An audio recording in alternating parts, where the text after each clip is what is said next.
Kembali lagi bersama podcast Cawes. Kali ini di podcast Cawes ini kedatangan tamu spesial ya. Apa paket lo? Kedatangan Mas Firdika. Mas Firdika. Firdi ya? Ya, Firdi ya panggil. Firdi ya. Dia jauh-jauh dari Jakarta. Ini spesial buat vlog Cawes apa Ya gimana? pasti dong. Wah. Apa ya? Yang utama itu Bali itu mau ketemu vlog cewek. Wah, terima kasih ya. Bang, gimana kabarnya? Ini pertanyaan yang basa-basi. Sebenarnya udah tahu jawabannya. Iya. Maksudnya kan Kalau nggak baik kan nggak bakal bisa kesini ya kan? Oh iya. Maksudnya biar Ya, baik, biar baik, biar siap. soalnya ini Alhamdulillah. vlog Cawes ini Nusantara fan-nya gitu kan. Mantap. Jadi Ibu kota baru ya. Iya. Baru gitu. Jadi setiap bintang tamu pasti ditanyain kabar biar teman-teman yang Ya. di luar sana kan tahu. Alhamdulillah. Alhamdulillah sehat ya. Udah alumni Delta saya dulu. Waduh. Udah sehat sekarang. Bikin buku itu sudah 2 tahun yang lalu kan? Ya. Yang viral aja ya. Kalau yang buku yang lain lah gak usah Nggak dibahas viral. ya. Nggak viral ya. Karena ya terkenalnya Firdika kan gara-gara Ya. ini kan. Betul, Ya. bisa diakui dong. Betul, iya Ya. betul. Udah 2 tahun. 2 tahun ya ke sekarang. Sampai sekarang masih terasa nggak? Apanya? Ya dari hasil yang jelas karya pasti kan. Ya, maksudnya hasil royalti. Iya. Jadi terlepas dari royalti dulu. Nanti akan Apa-apa. saya bahas. Oke. Tentang terkenal atau gimana, banyak dikenal siapa. Itu kan gara-gara buku ini gitu Ya. kan. Gimana menurut kita? Apa ya? Kalau misalnya dikenal orang biasa aja sih. Saya sebenarnya nggak expect untuk dikenal orang ya. Karena apa ya? Yang paling penting menurut saya kalau nulis itu yang dikenal adalah bukunya, udah betul. Daripada orang yang dikenal, yang penting bukunya aja yang dikenal. Masalah orang dikenal atau itu nggak belakangan lah. Yang penting kan idenya. Kalau nulis buku kan yang idenya, apa yang dituliskan itu bisa sampai dan banyak orang tahu. Itu. Berarti yang terpenting bukunya laku keras Iya, gitu. dikenal itu paling penting. Dikenal, tahu dan dibaca. Untuk gini Bang, yang jelas kan buku Menjerat Gus Dur ini paling booming ya. Ya, Sampai sekarang ini buku Menjerat Gus Dur itu berapa gini yang keluar? Keseluruhan sampai sekarang. tercetak itu 37.500 eksemplar. Tapi mungkin yang baru terjual mungkin 30 ribuan. Ini terbesar ya. Ya menurut saya itu memang terbesar. Buat saya, karena buku sebelumnya 1000 udah paling bagus. Paling bagus. Ini 30 ya. Iya. Ini luar biasa. Dari gini, menyangkut dari gini. Yang jelas kan pasti dapat apa yang di gini, yang jelas terkenal ya gitu kan. Soal materi apa yang didapatkan atau udah dapat apa aja, rumah, mobil atau gimana gitu. Ini kan Ya. pertanyaan gini kan? Iya, Ya. enggak apa ya, dari royalti ya lumayan ada lah, tapi yang paling pasti ya udah bisa buat modal untuk bikin resepsi lah nikah lah ya. Itu kecilnya gitu. Kalau Ya, itu besarnya tuh. gitu. Kalau di Jakarta udah besar itu. Jangan tolong ukurnya di Bali. Nggak signifikan lah, besarnya itu apa? Yang Apa? Yang bisa dilihat nyata gitu sama Nggak orang ada. sekitar. Nggak ada. Nggak ada. Ya saya gini-gini aja dari dulu. Ya gondrong, ya kurus, makanya gini, nggak pernah apa ya kalau ke dunia, bukan ke dunia, nggak suka juga sih kalau apa dapat ini beli ini enggak. Tapi kalau hobi, ya hobi ada. Saya suka sepatu, tapi Dogmart, bukan apa kayak ya Dogmart lah ini. Senang aja. Kayak gitu-gitu aja untuk hal-hal Kayak yang gini, kayak gitu. dapat mobil atau beli rumah. Wah, gitu. bisa kalau mau beli mobil yang murah bisa sih. ya? Bisa, cuman nggak mau ya, lebih Nggak penting mau, lah. ya. Berarti ditaruh dulu ya, biar Iya, nggak kelihatan gitu. buat kan? nikah lah. Oh, berarti jaraknya dipanjangin dulu biar nggak Iya. kelihatan nih hasil buku. Bisa, enggak suka. Bang, ini saya ada beberapa pertanyaan. Oke. Ini kan Mas Firdika ini semenjak rilis buku ini kan, terbitnya buku ini kan yang jelas Gus Dur ini tokoh NU kan. Pasti di mana-mana sekarang udah 2 tahun ini sudah kemana-mana, bahkan tokoh-tokoh NU besar juga sering ketemu atau diundang. ini apa nggak ada gini. Sebelumnya kan di mana-mana Mas Berdika nih menyatakan bukan NU gitu kan. Ya. Sampai sekarang udah 2 tahun ini nggak ada tertarikan untuk biar meng-NU-kan diri gitu kan. Enggak sih, enggak lah. Kalau kemudian diasosiasikan atau orang menganggap itu sebagai apa, saya jadi orang NU, ya itu terserah mereka ya, kan anggapan orang. Tapi Akhir-akhir ini Bang Firdika sudah banyak mengenal tokoh-tokoh NU, bahkan kiai atau karena kalau di NU itu identik dengan barokah gitu kan. Kalau Mas Firdika ini kan belum NU kan, masih untuk NU gitu. ya. Pernah mengalami hal-hal yang dirasakan, pernah kayak yang dialami santri gitu, kayak halnya barokah gitu kan, ngalap barokah itu ya. Wah, kalau ngalap berkah saya bisa datang ke muktamar aja udah semua berkah gitu kan. Ini sudah cara berpikir orang NU kan. Udah berkah. Ya, tapi kalau pengalaman dan kemudian belajar lah ketika keliling buku yang bergaul dengan komunitas NU, terutama pesantren, karena NU kan identik dengan pesantren. Ya pertama bisa belajar bagaimana hidup sederhana dari pesantren, terus bagaimana bisa hormat sama kiai atau senior. Itu kan menurutku jadi pembelajaran juga. Yang terpenting sih ini saya bisa menanggalkan stigma bahwa santri itu kolot dan segala macam, terutama dalam pengetahuan. Karena ya saya sebagai orang Jakarta gitu kan, tahu NU, tahu pesantren ya dari buku. Taunya kalau orang santri itu pasti pengetahuannya ya terutama enggak dalam misalnya pengetahuannya paling ya keagamaan aja. Pengetahuan umumnya ya biasa standar, tapi ketika keliling menurutku luar biasa, terutama banyak ya belakangan karena ketemunya mungkin mereka tertarik dalam hal filsafat itu, mereka juga bisa kok baca filsafat itu segala macam. Menurutku lebih komplit pengetahuan yang bukan cuma keduniawian tapi juga yang alam, yang immaterial. Ini lebih lengkap kalau santri ya. Iya, menurutku iya. Gini Bang. Tapi bukan berarti saya mau jadi santri, kayak berat. Tapi sekarang banyak kok yang ngaku-ngaku santri Bang. Iya itu buat saya yang bilang. Saya yang bilang karena saya santri kan. Ini yang ketiga Bang. Oke.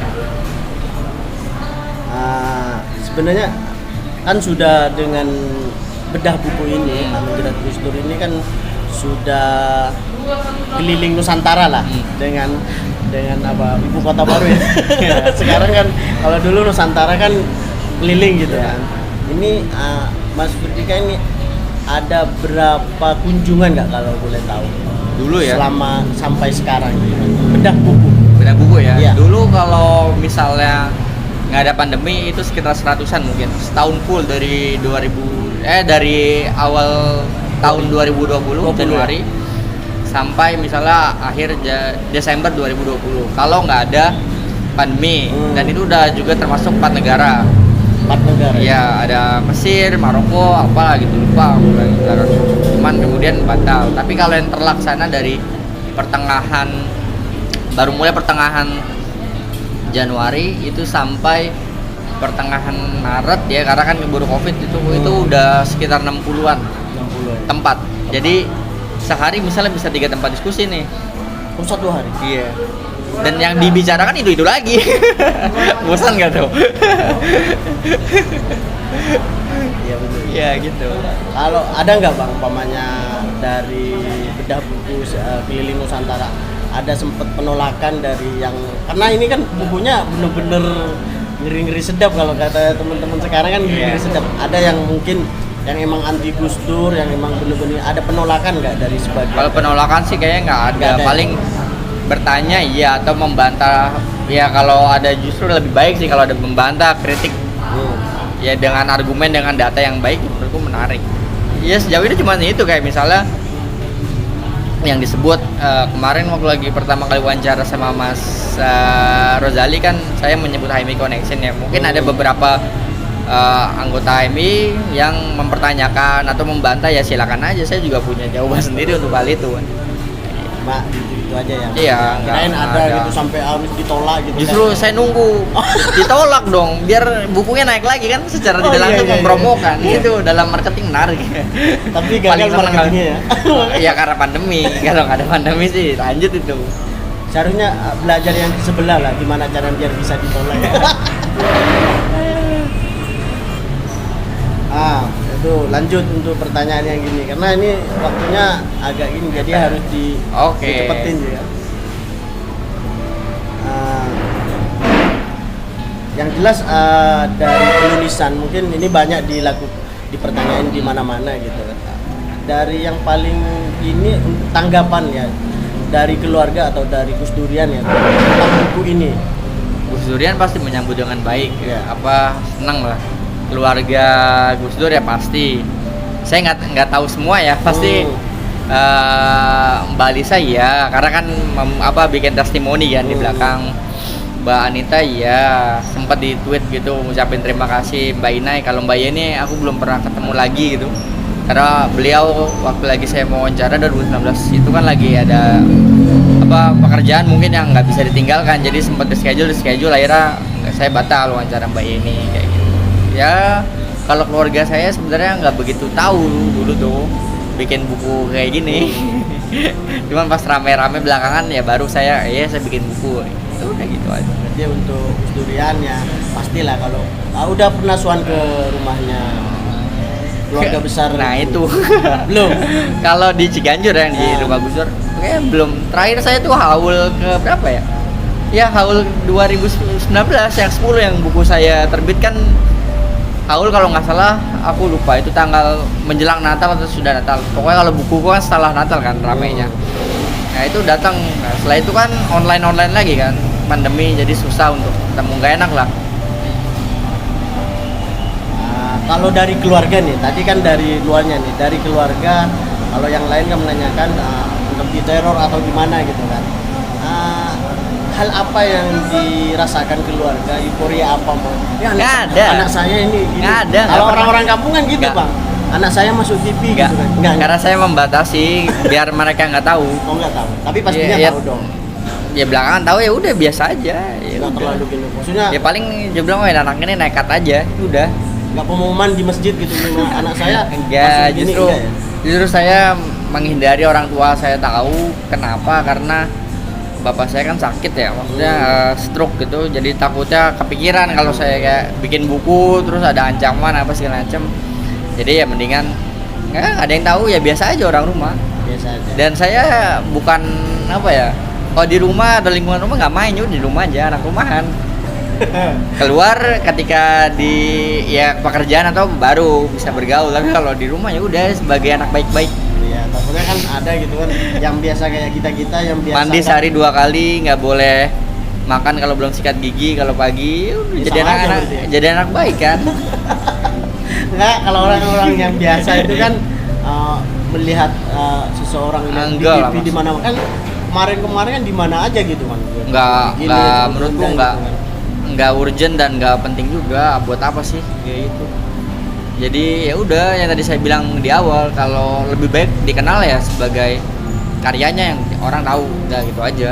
Dan pada awalnya juga sebenarnya saya nggak begitu suka ya, maksudnya keliling gitu, kemudian mana disorot banyak orang atau apa, sebenarnya nggak terlalu suka kalau pribadi ya. Tapi kan saya melakukan itu karena itu pertanggungjawaban saya sebagai yang menulis.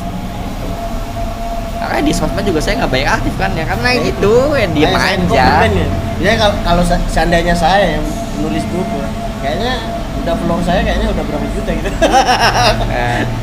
Ya mungkin cara orang-orang kan beda-beda. Soal ini mungkin terlepas ini Mas Firdika di mana-mana ngomong, ini kan ketidaksengajaan Mas Firdika bikin buku ini gitu kan. Apakah ini cara untuk menaikkan popularitas Mas Firdika dengan mengangkat ini kayaknya kalau Gus Dur diangkat seperti agak tajam nih kayaknya saya bisa terkenal. Ada Ya. kepikiran ke situ enggak? Enggak, dari awal niat saya kayak saya sampaikan semalam dibilang ya udah pokoknya ketika diskusi lah, kalau tujuan awal menulis itu sebenarnya niatnya Kalau saya ya menulis buku ini karena saya punya tanggung jawab moral, sosial, intelektual terhadap warga Indonesia, karena saya dulu kan kuliah atas biaya pajak orang masyarakat Indonesia kan, karena saya menerima bidik misi. Ya mungkin Zaman salah SBM. satu pengabdian saya jangan siapapun itulah. Pokoknya 2011 saya masuk kuliah, ya saya dapat bidik misi, ya kan. Ya kalau di kampus kan ada tridharma perguruan tinggi itu, ada penelitian, pengabdian. Nah, karena saya harusnya kan saya jadi guru. Karena kan saya pendidikan sejarah. Tapi saya nggak bisa dan nggak terpanggil jadi guru, ya mungkin yang saya untuk mengabdikan diri ya melalui tulisan, karena saya bisa dari itu, udah itu aja. Kalau misalnya niat awal ya nggak susah sih, mau niat awal dari biasanya kalau niat orang pengen terkenal nggak bakal terkenal. Oh gitu. Gitu. Mau niat orang pengen kaya nggak bakal kaya, jadi niatnya udah nggak bisa kayak gitu menurut saya ya. Ya. Kalau misalnya mau kaya, saya juga pernah ditawarkan uang gitu setelah buku terbit sih. Tawarkan uang sama salah satu pengusaha yang ada namanya di buku itu.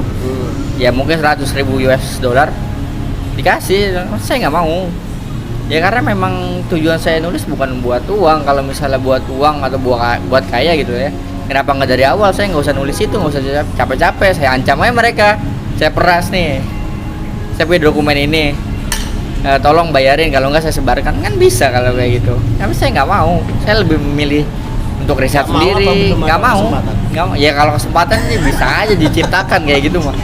Saya samperin orangnya siapa gitu, Amin Rais atau Fuad Bawazir, saya samperin. Kayak punya dokumen ini, saya peras itu, bagi saya uang biar ya, tapi kan saya bukan itu. Kalau niat awal dari itu ya nggak usah, ya kita nggak usah bicara tentang perjuangan lagi, buat apa berjuang. Murni ya, murni Iya. ada gini. Idealisme lah, hartanya anak muda. Karena saya bukan anaknya Hairul Tanjung, saya bukan anaknya Haritanu yang nggak punya uang banyak, jadi modalnya banyak kan mereka. Kalau saya modalnya nekat aja, sok-sokan idealis, nekat.